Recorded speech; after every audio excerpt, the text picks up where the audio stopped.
la experiencia en el manejo de las fístulas del líquido cefalorraquídeo espontáneas. Cuando tenemos un paciente que tiene una fístula espontánea, pues tenemos muchos factores a considerar.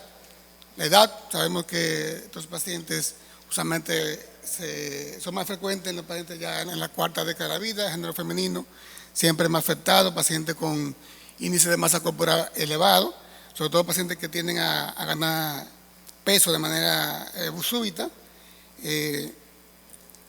Siempre considerar el factor que está muy frecuentemente asociado, que es estos factores ya son fístulas secundarias. Lo puse solamente aquí para mencionarlo, pero dentro del contexto de la fístula espontánea, pues básicamente no se aplican. Sí, siempre tuvimos varios casos en la época del pico del COVID, donde se hacían tantas pruebas de hisopado, que tuvimos varias fístulas que no sabemos si fueron realmente traumáticas o fueron espontáneas que simplemente debutaron en el contexto, pero sí tuvimos varios casos de eso. Y obviamente el síndrome de hipertensión endocraniana, que siempre está asociado, o en la mayoría de los casos está asociado a la presencia de fístulas de líquidos cefalorraquídeos espontáneas. Siempre tenemos que investigar dentro de los estudios de imágenes que hacemos, pues los datos que son subjetivos de un síndrome de hipertensión endocraniana benigna, como vemos acá, el aranoceleselar, la totosidad nervio óptico, los defectos óseos que podemos encontrar en varios puntos de la base del cráneo. Siempre tenemos que investigar eso en los estudios de imágenes. Obviamente siempre prima el manejo conservador, inicial, indicando a la paciente o al paciente reducción de peso, tratamiento de los diuréticos que usamos de manera habitual. Y cuando ya las medidas conservadoras no funcionan, pues evaluamos la medida quirúrgica. Existen varios factores que deben ocurrir para que aparezca la fístula esofagio. Obviamente el defecto óseo. Ese defecto óseo va a traer una disolución meningia por la cual se va a formar el meningocele, y ese gradiente de presión que mantiene el meningocele.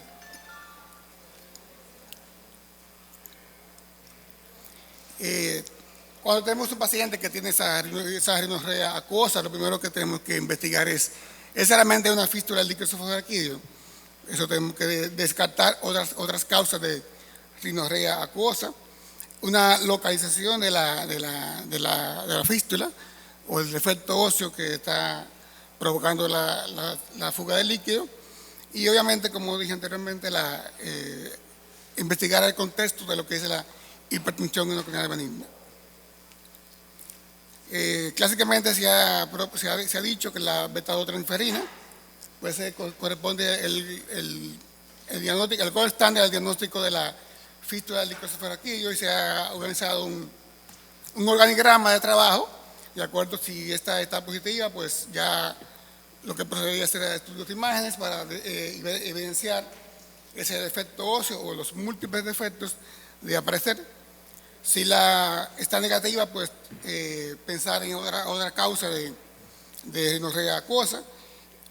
También hay pacientes que, aunque dice que está fugando líquido, pero nunca es posible colectar porque el horario que dice que bota de noche, que no se puede colectar, pues este paciente ya presenta dificultades para la colección de la prueba y ya nos auxiliamos de las imágenes. También tenemos que tener en cuenta un factor: esta prueba no está tan disponible, sobre todo a veces manejamos pacientes de escasos recursos que no pueden pagar esta prueba.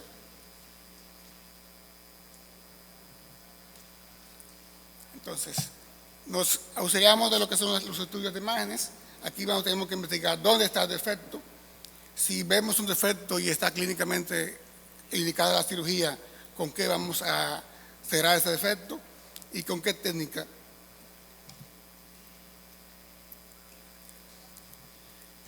Es muy fácil en una prueba de consulta, pues en muchos pacientes, identificar ese defecto o ese punto de liqueo. Aquí vemos como una paciente como vemos el defecto y el meningocele pulsátil.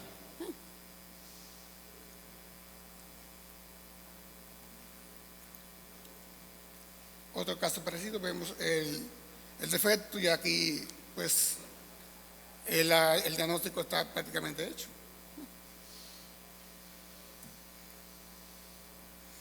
Obviamente la tomografía pues nos va a identificar esos defectos que vemos en la consulta, en la tomografía con cortes milimetrados.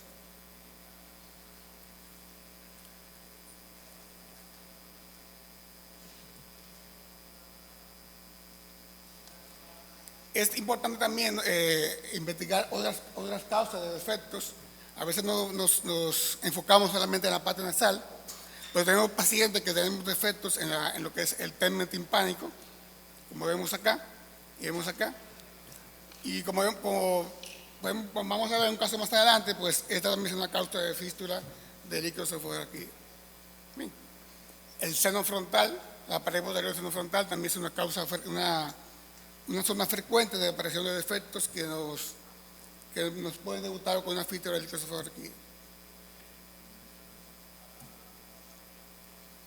Una vez identificada la fístula y vemos que el paciente no responde al tratamiento conservador, pues lo siguiente sería, ¿qué vamos a hacer con ella? ¿Cómo lo vamos a hacer? Tenemos varias técnicas, hay técnicas que proponen solamente colocar un colgajo encima del defecto. La técnica que básicamente preferimos es la técnica de mixta, la técnica de underlay y overlay en cierre multicapas. Un factor muy importante que nos dice si el paciente es quirúrgico o no es el grado de flujo de la fístula, si es una fístula de alto grado, una fístula de bajo grado. Una paciente que de manera espontánea está diqueando.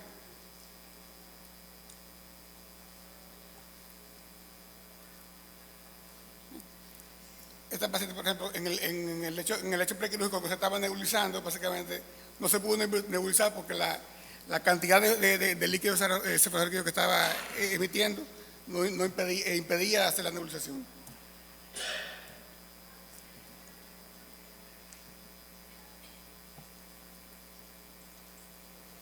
Vamos a presentar brevemente unos casos.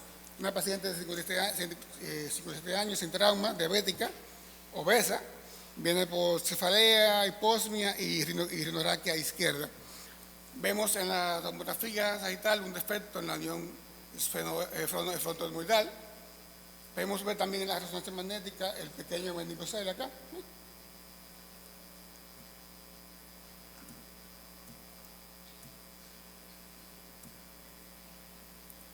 La llevamos a cirugía y evidenciamos inmediatamente en el postquirúrgico la salida de líquido cefalorraquídeo y el meningocele. Obviamente obvio, inmediatamente entramos a la cirugía.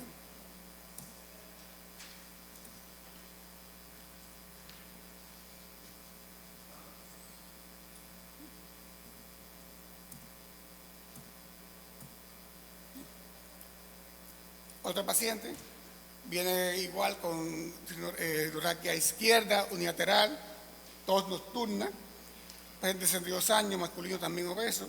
Aquí vemos en la tomografía un claro defecto en lo que es la pared lateral, o sea, en el receptor lateral de los esfenoides, con un gran meningocele asociado.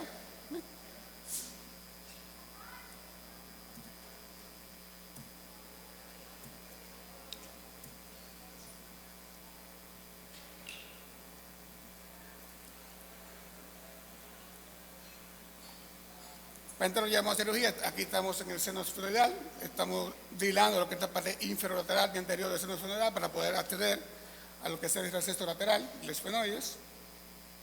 Vamos a adelantar un poquito el video. Un punto clave en esta cirugía es identificar ese meningocele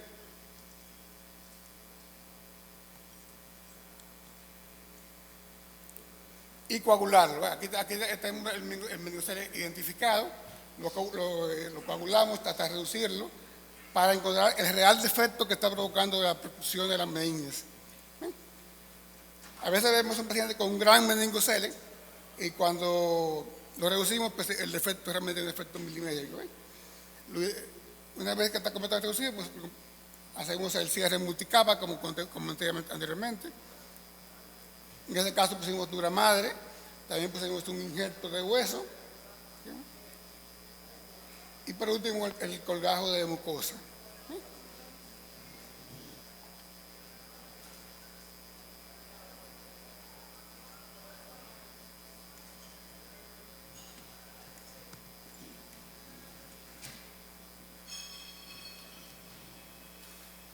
Un caso parecido también de tercetoteratesfenoides.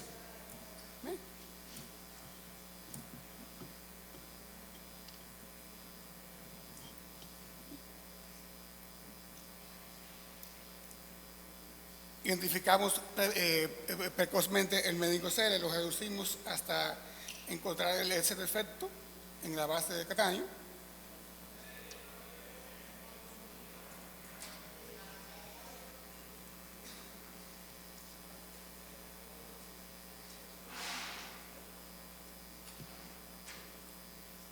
Una vez vemos que, a pesar de que tenía un meningocele bastante grande, lo que tenía un defecto realmente pequeño, hacemos el cierre multicapa, como mencionamos anteriormente, dura madre,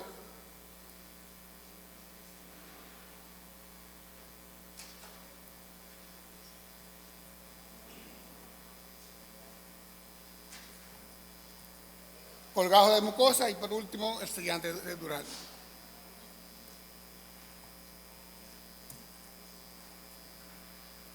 Algunos puntos que son a discutir. A veces, tenemos pacientes que tienen un defecto, múltiples defectos, pero no todos los defectos están fugando líquido. Entonces, tenemos que identificar claramente cuál es ese defecto que vamos a tratar.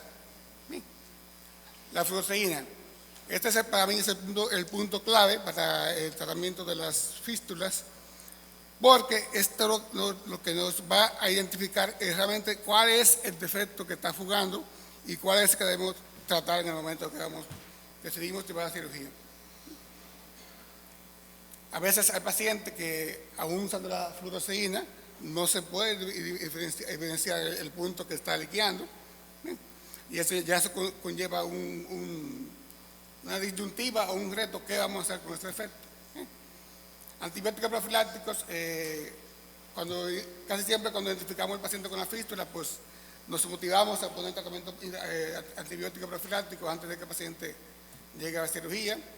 Usualmente recomendamos al paciente que se vacune contra neumococo para evitar una meningitis. ¿Sí?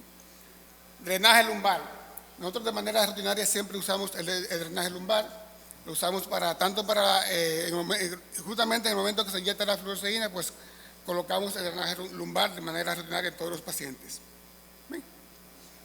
Una vez que reparar la fístula, pues tenemos que tener claro con el paciente que no estamos tratando la enfermedad de base, estamos tratando algo que fue secundario a su enfermedad de base. Entonces tenemos que tomar medidas para que ese paciente controle su presión intracraneal benigna y evitar que tenga una recurrencia de la fístula o que haga otro defecto. ¿Sí? Está descrito que hasta 31% de los pacientes pueden tener múltiples defectos a la hora que debutan con una fístula. Este caso es muy particular, nos lo refiere a un colega muy experimentado que hace una cirugía porque encuentra un defecto el paciente debuta con fístula y encuentra un defecto en el receso frontoesmoidal. Le hacen la plastilla de fosa craneal anterior, que para todos los neurocirujanos es algo muy rutinario, pero el paciente a la semana volvió a liquear. El paciente nos lo refiere a nosotros para que lo tratemos. Igual lo preparamos al paciente, le hicimos la fluoxeína, vemos que el paciente, exploramos lo que es la base anterior, vemos que de ahí no está liqueando, y cuando exploramos lateralmente, vemos el paciente que el liqueo viene de la trompa de falopio. Entonces el paciente tenía un defecto en la en meato timpánico, o sea, en el temen timpánico, y este paciente lo corregimos por una craniotomía de fosa media. O sea, no todo lo que brilla es oro, no todo el paciente que fuga líquido por la nariz, el efecto está en la parte nasal, pero también tenemos que probar otras posibilidades de efectos.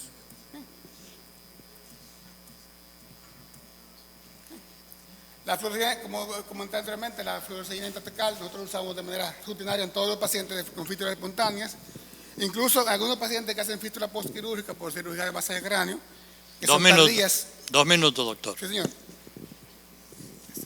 Fístula tardía también la usamos de manera rutinaria porque nos da una gran seguridad en identificar el efecto real del paciente.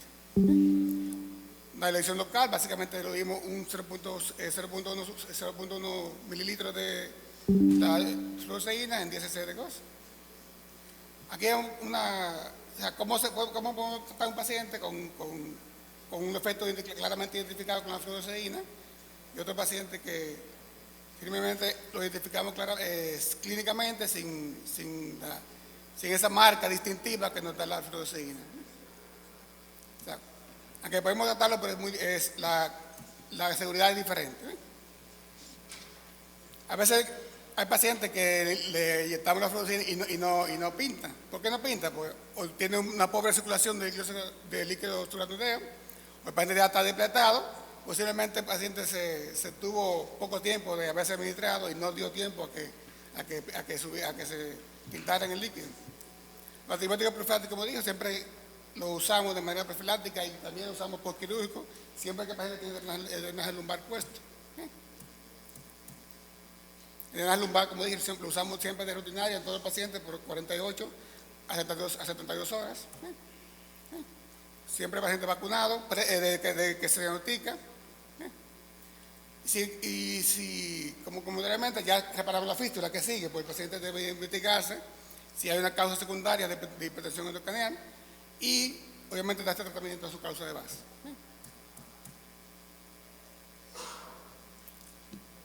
Entonces, puntos claves: la tomografía con corte milimétrico es indispensable para poder identificar ese defecto óseo. Los lugares más frecuentes de fístula, el resto etmoidal y el resto lateral de fenoides. La resonancia magnética contractada pues, permite identificar el meningocele o el meningoencefalocele. Como mencioné anteriormente, la beta-2-transferina es el gold estándar para el diagnóstico de la fístula. El ser endoscópico no tasa de éxito en nuestras manos, un 99% de los casos. La fluoresceína es de importancia vital para estos casos. El uso de lentes angulados, en estos casos, como estamos trabajando en zonas o muy anterior o muy lateral, es indispensable usar lentes angulados para poder tratarlos. Usamos abordaje unilateral o bilateral para los pacientes con un defecto de ingreso lateral. Usamos un abordaje bilateral para poder entrar del lado contralateral.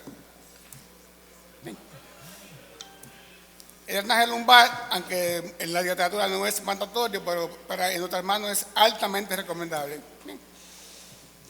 Y siempre en todos los casos se debe descartar la hipertensión de canal benigna. Gracias.